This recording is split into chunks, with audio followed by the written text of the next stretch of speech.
Hey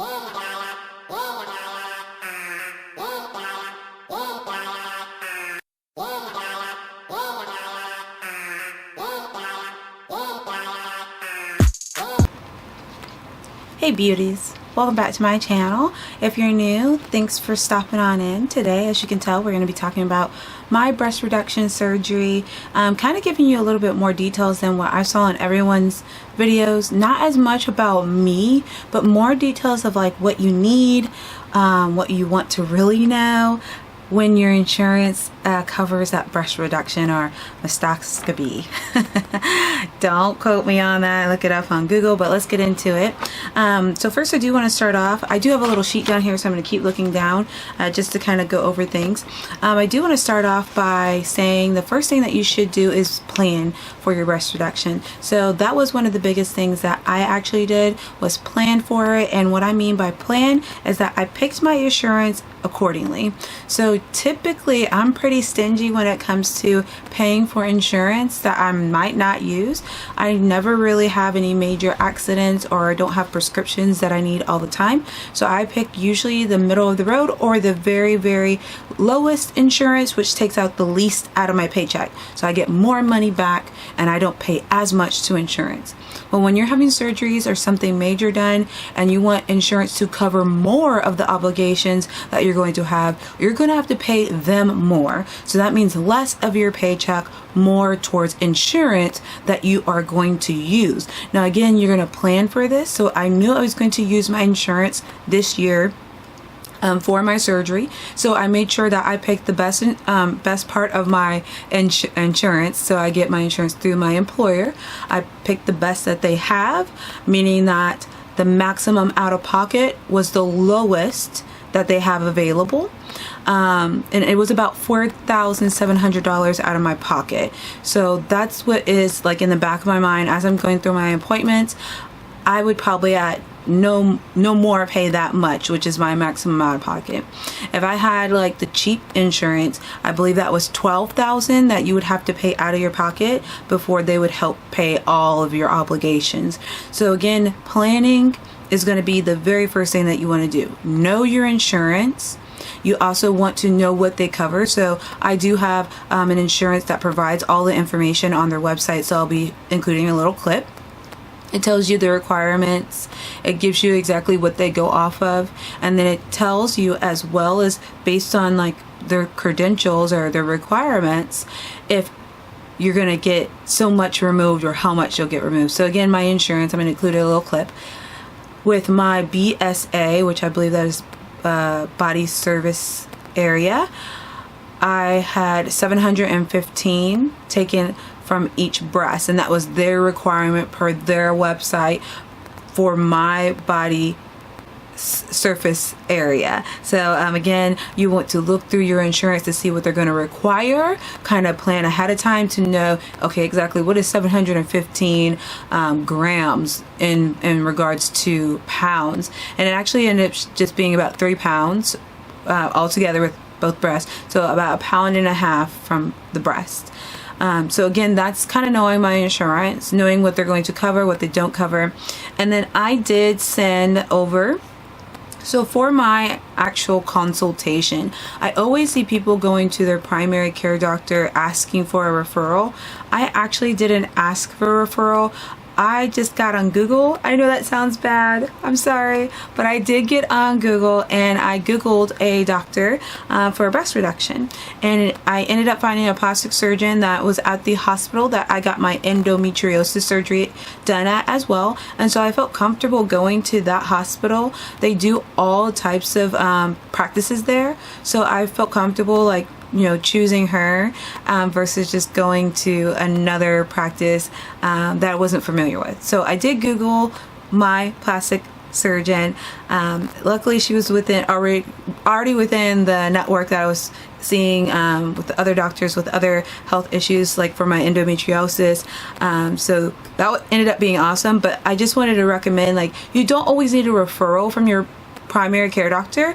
I actually did a self-referral when I started this journey. So I Googled the doctor, I approached them with an appointment or asked them, hey, can I get a consultation? They set me up with that consultation. I did that all myself, not my primary care doctor. But I do want to let you know, a part of this journey, a part of knowing your insurance is what they're going to cover. So that is going to be my last part of kind of talking about the insurance, is what they're going to cover.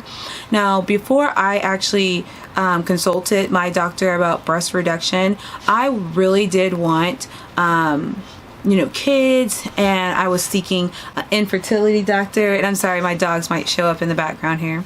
But I was seeking an infertility doctor. I was seeing my OBGYN in regards to very painful cramps, a lot of bleeding, and just a lot of other things that were going on. I felt like that were related to my cycle. And so they told me, you have a choice. You have to deal with the or kind of your cycle issues or your breasts. And again, at that time, I was really wanting a child still, so I took the cycle route. So during the time that I was working on my cycle, I was working out 5 days a week for an hour and 30 minutes a day. I also lost about 40 pounds. I was able to see a chiropractor. We did acupuncture in my shoulders, the top of my shoulder and my back. We also did a lot of adjustments, as well as like special treatment like electrotherapy to try to relax some of the pain that I have in my upper shoulders / back area. And again, I felt like that was because my breasts were so large that I continuously had pain up here. And even though I was working out and I did arm exercises, the pain or the strength in my arm was not helping the pain get better. And even with acupuncture, and I'll try to include a clip of me getting acupuncture at the top of my shoulders, it wasn't helping. And those sessions were $70 each, which, I mean, again, I didn't mind because I did have temporary relief from them. But you guys can only imagine, like, after so many sessions, you're like, if it's not going to be a permanent fix, I don't want to spend $70 each time. So I was also doing a lot of chiropractor visits on my own. Again, I was taking my own initiative to try to better my health. Then after, seeing my OBGYN, went for the route of being diagnosed with endometriosis. The only way that you could do that is having surgery. So if you guys want to see my endometriosis journey or hear about it, just let me know in the comments, like and subscribe to this video. But we're going to stay on track with the breast reduction. So after my endometriosis surgery, that's when I decided, okay, now it's time for the breast. Like, okay, I'm over the child, the infertility journey. Let me go ahead, and I want to look better, feel better, and feel confident. So about a year after that surgery, I started looking for my doctor. That's when I Googled that doctor. I've already taken all of the steps that my insurance required prior to seeing this doctor for my consult, because I was doing everything that I needed for my endometriosis. So that's why my self-referral went through so quickly. But after I did get my referral or my consultation, they did recommend that I get a primary care doctor. So I did get a primary care doctor. And they also recommended getting a ultrasound or a mammogram. Now, I am too young, I'm 35, to get a mammogram, so I did have to get an ultrasound on my breast. Now, the reason that they wanted ultrasound is I did have a couple of cysts or a couple areas that had, I believe it's hyperdermatitis. I would definitely put it up here above. It's HS for short, underneath my breast where they would touch skin to skin. So I very rarely wore a bra because it was too heavy in the front for me to carry on my shoulders.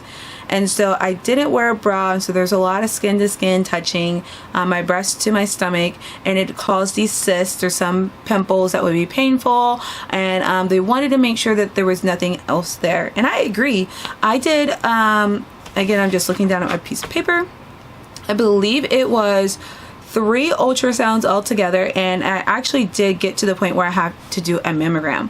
So the first ultrasound that I did get set up with, I had to go through my primary care doctor. So I had to find a primary care doctor, get set up for that ultrasound, and they did find fibroadenoma, I believe, and again, I'll kind of put that in a little text here.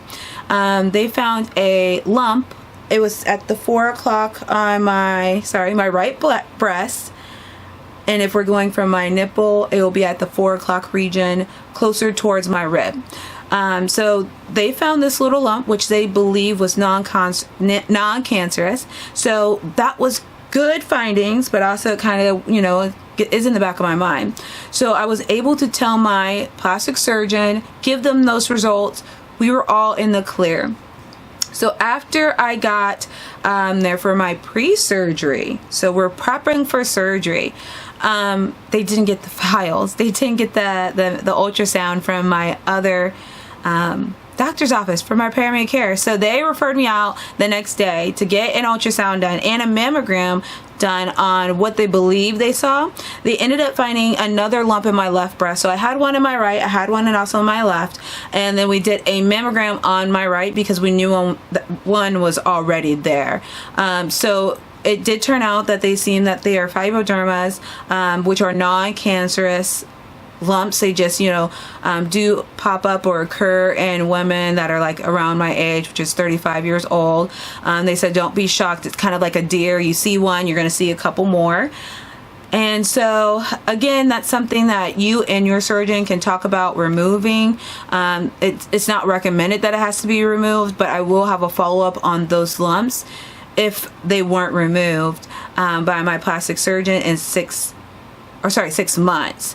But I do believe they were removed. They're actually tested because I do have the laboratory bill to pay for that lab test. So I do want to just kind of talk to you guys now about just wrapping up the whole insurance, finding your plastic surgeon, and moving on to the next topic. So again, I took the initiative to do everything. I was trying to work on multiple things at one time, but once I was ready, I did contact the plastic surgeon based off of a Google search that I did. Once I was able to get my consultation, they recommended I get a primary care doctor, that I get an ultrasound done. I was able to get those things done right when we were getting scheduled for pre-surgery, which was a month out from actual surgery. From there, I was able to get another ultrasound and actual mammogram done to verify the fibroadenomas that they did find in my right and left breast. And then after they verified that information, we were still all set to go for surgery.